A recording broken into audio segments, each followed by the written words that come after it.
Hello friends, welcome back to my YouTube channel. अगर आप channel पे नए हैं तो चैनल को सब्सक्राइब कर लीजिए ताकि आपको पेंशन से रिलेटेड जितनी भी अपडेट आएगी आपको मिलती रहेगी। तो हम लोग जो है यूपीएस की जितने भी क्वेश्चन है उसको लिया था, तो पार्ट 1 देख लिए आप लोग। पार्ट 2 में हम लोग क्वेश्चन नंबर 12 लेंगे। What is the rate of contribution of employee and central government employee under UPS.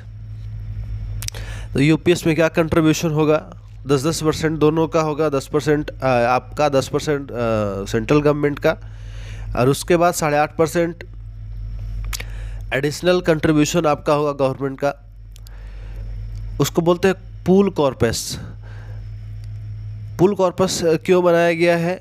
Supporting assured पे out under the UPS option. UPS में पेंशन देने के लिए जो राशि कमेगी वो आपकी जो है आपके इंडिविजुअल कॉर्पस में कोई हेल्प नहीं करेगा। वो सरकार अपनी जो है उसको रिकूप करने के लिए पुल कॉर्पस बनाई है। What is the benchmark corpus under UPS? आपने 2 शब्दावली सुनी होगी, एक आईसी इंडिविजुअल कॉर्पस, एक बीसी बेंचमार्क कॉर्पस। तो इंडिविजुअल कॉर्पस आप जैसा कि जानते हैं कि आपकी और सरकार की जो कंट्रीब्यूशन होगी उसको हम लोग इंडिविजुअल कॉर्पस बोलेंगे। लेकिन बेंचमार्क कॉर्पस क्या है? ये जो कॉर्पस है एक इमेजिनरी कॉर्पस है। पीएफआरडीए द्वारा इसको जो है कैलकुलेट किया जाएगा। How the benchmark corpus value will be computed under UPS.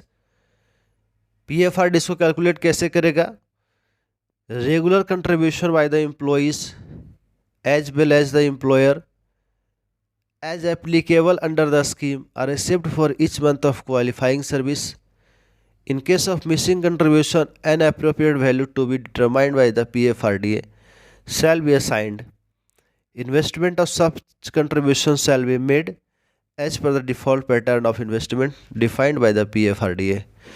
PFRDA जो है जैसे आपकी कंट्रीब्यूशन होगी, जैसे नंबर ऑफ कंट्रीब्यूशन होगा, जैसे अगर आपको 25 साल सर्विस है उसमें अगर कटौतियाँ कम हुई है उसके हिसाब से एक जो है बेंचमार्क आपको पीएफआरडीए सेट करेगा। What will be the provision for management of individual corpus as well as pool corpus. Individual corpus को मैनेज करने के लिए क्या प्रोविजन है? तो the employee can exercise investment choice for the individual corpus alone. Such investment choice shall be regulated by PFRDA.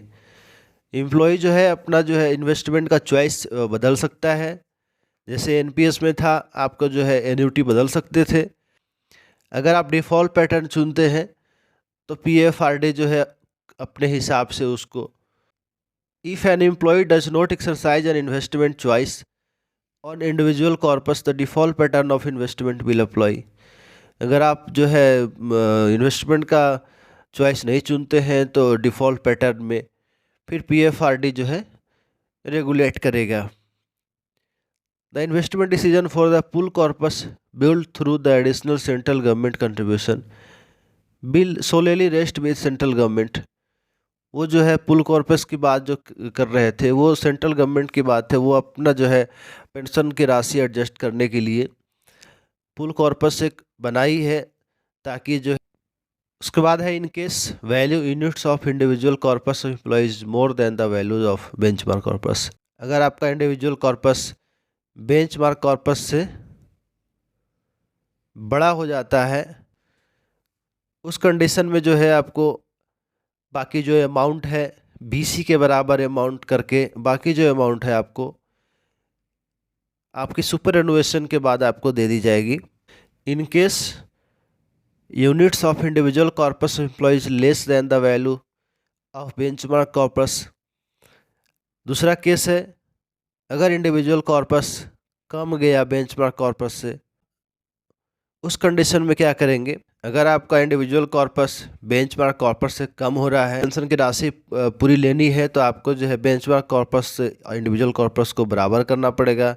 यानी आपको जो है इसमें फ़ंड ट्रांसफ़र करना पड़ेगा जिससे आपकी कटौतियाँ अगर कम हुई है। बेंचमार्क कॉर्पस अगर 1000 सेट किया गया है और आपकी कटौतियाँ अगर 850 है तो जो 150 का गैप है उसको आपको उसमें जो है उसको फिल करना पड़ेगा।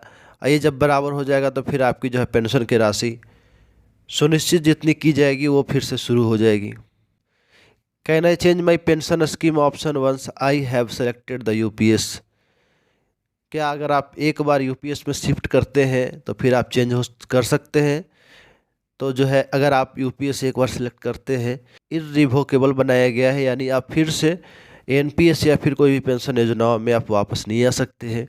सवाल यहाँ पे है कि जिनकी सर्विस कम हुई है, जिनकी सर्विस 12 साल हुई है, 13 साल हुई है, 14 साल हुई है, तो क्या उनके लिए यूपीएस सही रहेगा, या फिर जिनकी लंबी सर्विस लेंथ है क्या उनके लिए एनपीएस में बना रहना सही रहेगा।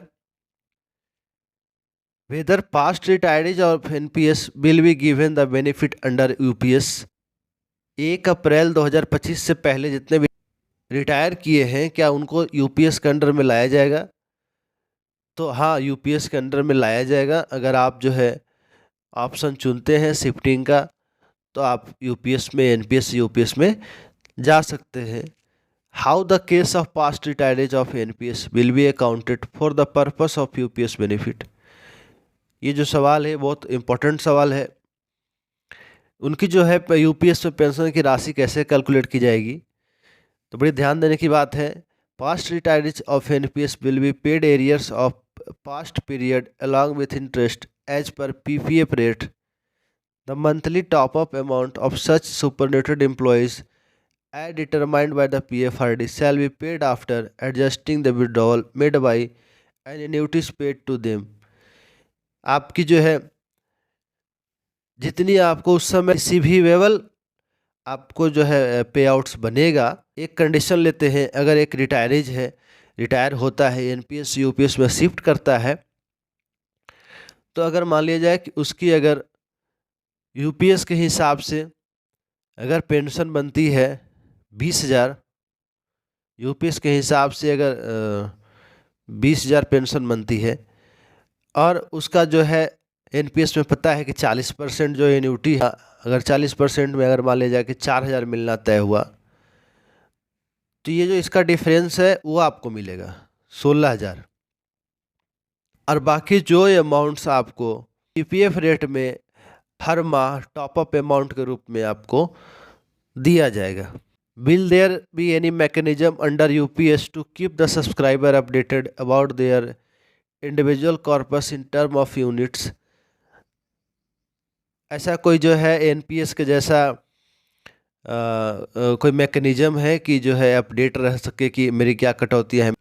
सीआरए जो है सेंट्रल रिकॉर्ड कीपिंग एजेंसी आपको पीरियोडिक बेसिस पे, अभी पीरियोडिक बेसिस 6 महीना हो सकता है, 3 महीना हो सकता है, उस पीरियोडिक बेसिस पे आपकी जो है एक सॉफ्टवेयर के माध्यम से आपको बताता रहेगा कि आपकी जो है बेंचमार्क कॉर्पस कितनी होने चाहिए, आपकी क्या कटौतियाँ हो रही है, सारी जो है इंफॉर्मेशन सीआरए आपको रखेगी।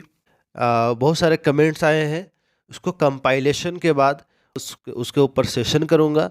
तो आपके मन में अगर कोई सवाल है तो काइंडली सवाल को जो है कमेंट बॉक्स में लिखें।